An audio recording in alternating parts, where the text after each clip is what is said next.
This is Davos, a Swiss mountain resort which brings together both business leaders and politicians from the international community to discuss some of the world's most pressing issues every January. Only this winter, there is one notable exception. This is the former Russia House, which was converted into the Russia War Crimes House in 2022, showcasing an art exhibit of the atrocities committed in Ukraine. In 2023, a new tenant has taken over, and there's no trace of Russia's presence. Russian public figures and business delegates, once a key presence here, have been banned from the forum this year, reflecting the country's broader ousting from the international community following President Vladimir Putin's invasion of Ukraine. Given the circumstances and the violation of the UN Charter, it was impossible to have Russian representatives join us in dialogue. There are countries where when a representative walks into a room, other representatives walk out. Yet, further along the promenade, as on the global stage, other states accused by the international community of human rights abuses are well represented. That begs the question, who decides which countries should receive a warm welcome and which ones get frozen out of the international community? A pariah state is typically defined as one outcast from the international community and often subject to isolation and sanctions by nations that view its actions as unacceptable. Perhaps the most widely accepted example of a pariah state is North Korea, which has been largely isolated from the global stage for more than half a century. The country is known for behaving entirely outside of international norms, with assassinations on foreign soil, missile provocations, and inflammatory rhetoric among its wrongdoings. But there is no unanimous agreement or criteria for the label. The term pariah state has origins in Western diplomatic discourse and is used sparingly, generally reserved for those nations guilty of gross human rights abuses, supporting international terrorism, or breaking nuclear non-proliferation laws. However, its applications have varied over the years. Iran, which has a history of using hostages as a tool of statecraft, has drifted in and out of pariah status for several decades. Iran has been considered a pariah state sort of off and on. There are times when Iran is more interested in engaging and interested in negotiating, and times when Iran seems to be more threatening to other countries in the region, and oftentimes that threatening behavior gets countries to take a step back, but oftentimes then looking for a way to re-engage the Iranians. Cuba, which has been occasionally labelled as a pariah state, was neither a state sponsor of terrorism nor possessed weapons of mass destruction. Other countries which have been labelled pariah states inconsistently include Afghanistan and Syria. Then, there are nations with the label that have caused divisions among the international community. In 2002, Zimbabwe was dubbed a self-made pariah by the UK over then-President Robert Mugabe's land reform programme, which seemingly aimed to redistribute land from minority white citizens to the majority black population. The scheme resulted in accusations of human rights abuses, prompting the US and the European Union to sanction the country, much to the discomfort of other African leaders. Ethel Kuya has worked as a public policy advisor across sub-Saharan Africa, including within the Southern African Development Community. There were some violations of human rights. I don't dispute that at all. But if we were to put that in context of other countries that have been sweeping violators of human rights and have somehow not fallen into the you go and sit in the naughty corner type of policies that the West tends to apply, there was a choice to be very strong-armed around a country that had decided to dare to reclaim some of the land. Sanctions are one of the tools usually used against pariah states to influence a desired outcome. Following Moscow's invasion of Ukraine, Western nations levelled sanctions against more than 8,000 Russian individuals and around 2,300 Russian entities in a bid to pressure Putin and choke off funds to his war chest. The US alone implemented more than 2,500 sanctions against Russia up to November 2022, more than any other country. The punitive measures include seizures of vessels and aircrafts owned by Russian oligarchs. Neighbouring Belarus was also targeted over President Alexander Lukashenko's support for Russia.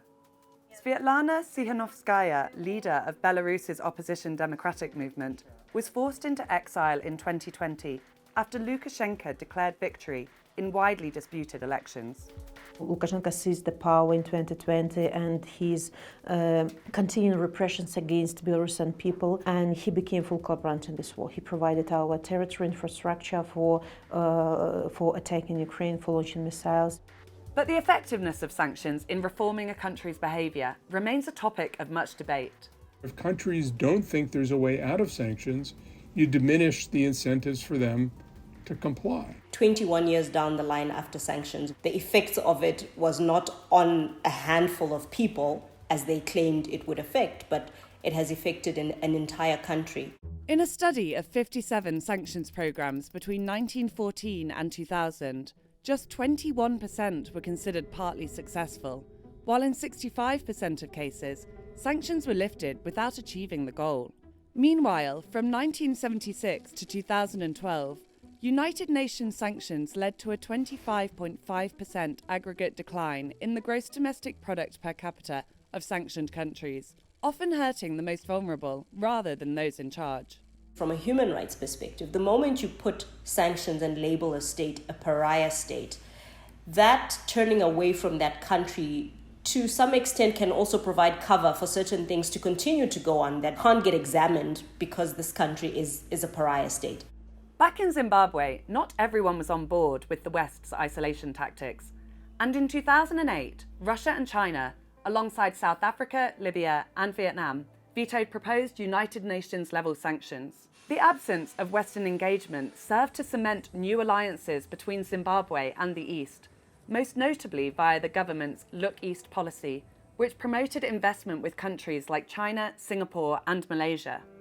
China has come in very strongly, creating manufacturing capacity on the ground in Zimbabwe, as well as, obviously it being an export destination for China's products. Countries that are so-called pariah states, they find new partners. In the wake of Russia's war, Moscow and Beijing have similarly strengthened their political, economic, and military ties, even as relations with the West worsened. The fractured international response raises questions about the effectiveness of economic and political exile in today's increasingly divided world, one in which global superpowers are shifting and Western dominance is less assured. I've heard this from people. You know what? Ukraine's really far from us. This isn't our fight. And I think this is partly a reflection of Russia and China working to undermine global solidarity because of a sense that global solidarity is a cover for U.S. hegemony. And by the way, whenever China's in a bilateral relationship with another country, except for the United States, it's the stronger power. That's the way they want the world to operate. It also refocuses the debate on how much countries should engage with their adversaries and to what extent they should do so. With that in mind, to what extent is it possible for a country to rehabilitate from pariah status? And what might it take to do so? Look, Russia's part of the international system, and at some point it will return to the global fold. But it's certainly Russian leaders know what they have to do to make that happen. Asked to distinguish our country, Lukashenko's regime, who have to be pariah, he has to be declared a sponsor of terrorism and war criminal. We have been living for 28 years under dictatorship, so people also have to feel, know how to communicate. So of course I'm sure that we will prevail. Historically, such turnarounds are not unheard of. One example is Israel, which was completely isolated in the Middle East for decades. Sometimes it involves a regime change. Iraq used to be a pariah state under Saddam Hussein and no longer is. But Libya was an example of a country without going through regime change, got off the pariah list by behaving differently. Indeed, sometimes countries can be obliged to overcome moral differences in the name of realpolitik or pragmatism. In the wake of sanctions on Russian energy, the US, for instance, was forced to rethink its strained ties with Saudi Arabia and Venezuela in order to secure global supplies. Often, however, the diplomatic debate can ultimately come down to a clash of Western democracies versus authoritarian regimes. But are there cases in which countries are too instrumental to the global economy to be considered pariahs?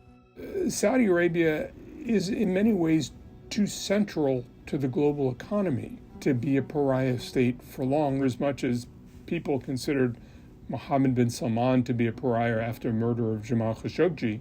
I think you're seeing a number of of governments, including the United States, saying, well, he is a senior government official and you have to engage with him in some way.